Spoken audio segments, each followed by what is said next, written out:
Hello and welcome to the Snickerdoodle Knits YouTube channel. I am Jessica, the knitter and designer behind Snickerdoodle Knits, and in this tutorial I am going to talk about right side versus wrong side and how to use a progress keeper to keep track of which side of the work you're working on.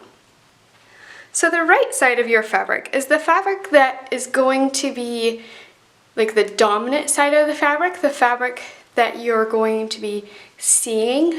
So like if you're wearing a sweater, the right side of the fabric is this part of the fabric that is facing out, so that is what everybody's going to see. Same with like socks or mittens or something. There are some designs that the right side and the wrong side really are interchangeable, so it really doesn't matter which side is the right side or the wrong side. But your pattern will still specify right side versus wrong side so you can keep oriented within the pattern. So here I have stockinette on the bottom and garter on the top. Now when you're working stockinette, typically this side is the right side. This is where we see the knit stitches, those V stitches. So this is the side that we would be knitting on, and this side would be the side that would be purling on. So typically this knit side is the right side, and this wrong side, this purl side, is the wrong side. However, keep in mind that sometimes a pattern will use the reverse stockinette, this side, as the right side of the fabric. So while typically the knit side, the side with all of the V's visible, while that is typically the right side of the fabric, sometimes that's not true. Sometimes this is the right side of the fabric. So always pay attention to your pattern to know what is the right side and what is the wrong side.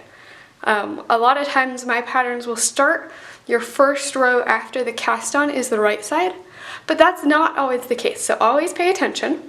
There's a RS or WS indicator in patterns, and that indicate which side is the wrong side and the right side. And RS is the right side, and WS is the wrong side. Now let's take a look at the garter. So here the garter, of course, we just have basically strips of bumps. And if you look at the back side, it basically looks the same. Of course, our bumps are alternated. So where there's a bump row here, the other side, this is the bump row. But for the most part, if all you're working is garter, there's not a big difference between the right side and the wrong side. So if you're working garter with other stitches in a pattern, you want to be careful to know exactly where your right side is so that when you continue on to the next pattern, the next stitch type, that you keep your right side on the right side and your wrong side on the wrong side. So one way to determine the right side versus the wrong side is to pay attention to where your cast on tail is. You need to also remember what kind of cast on you use. If you use a simple cast on, like my tutorial for the simple basic cast on, your cast on tail will be at the first stitch that you cast it on. But if you cast it on with something like a long tail cast on, like I did here, your last stitch is actually the one that has the cast on tail on it. In addition to knowing what kind of cast on you used, where your cast on tail is, you also need to know which row, like your first row, whether it was a right side row or a wrong side row. If you don't want to have to keep track of all of that, there's a simpler way.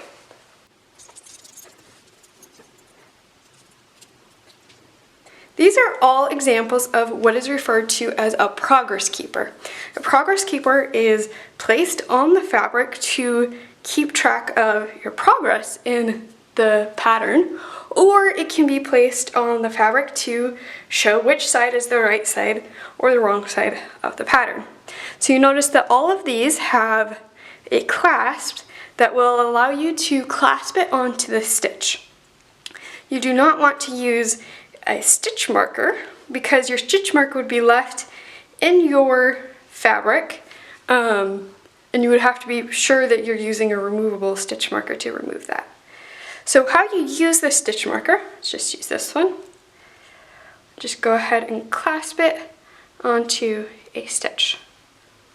And so then if you just leave this here, I always put my progress keeper on the right side of the fabric.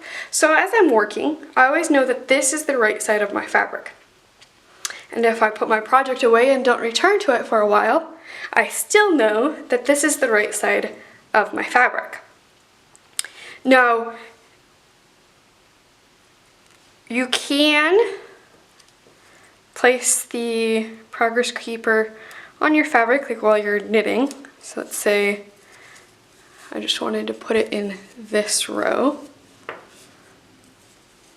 I could just put it on one of these stitches and keep working.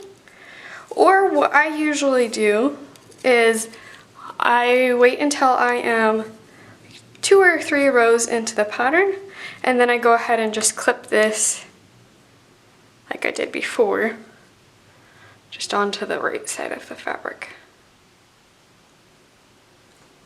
So you can just leave your progress keeper on your project until the end of your project, and when you're done, you can just remove this clasp and you're good to go. Now, of course, anything that you can just clasp onto your fabric will work just fine. So even something like a bobby pin that you can just clasp around one leg of a stitch, that works perfectly fine, just to mark what is the right side of your fabric.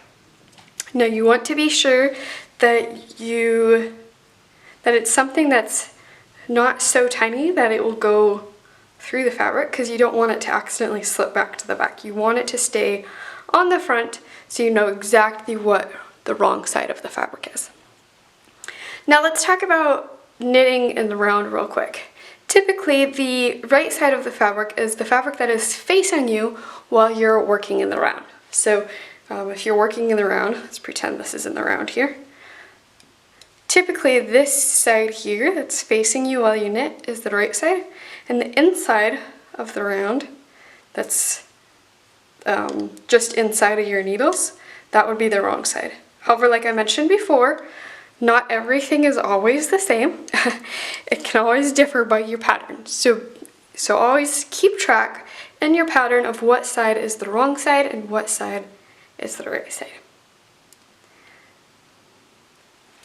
Now, why do we put so much importance on right side versus wrong side? And that is because, well, like I mentioned here, these can be very different fabrics.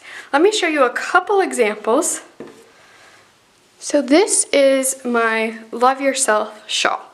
It has this heart motif. It's like a simple lace heart. And this is the right side of the fabric. So we can see the hearts very well defined with stockinette around. If we flip the fabric over, we can still see where those hearts are, but it's not nearly as defined, and it's not the same effect because we have the reverse stockinette.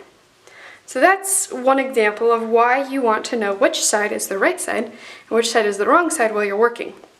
If you accidentally, say, work your first row correctly so that this is your right side, but then later when you're working the next row, you get confused and put these as right side, you're going to end up with a mixture of right side and wrong side fabrics, and it won't look right. Of course, if that's the effect you're going for, that's just fine. But if you want it to look like the design, you want to be sure that you're comfortable knowing which is the right side and which is the wrong side. All right, one more example. This is my Nestled Diamonds blanket. So as you can see, there are diamonds here that are making up the fabric.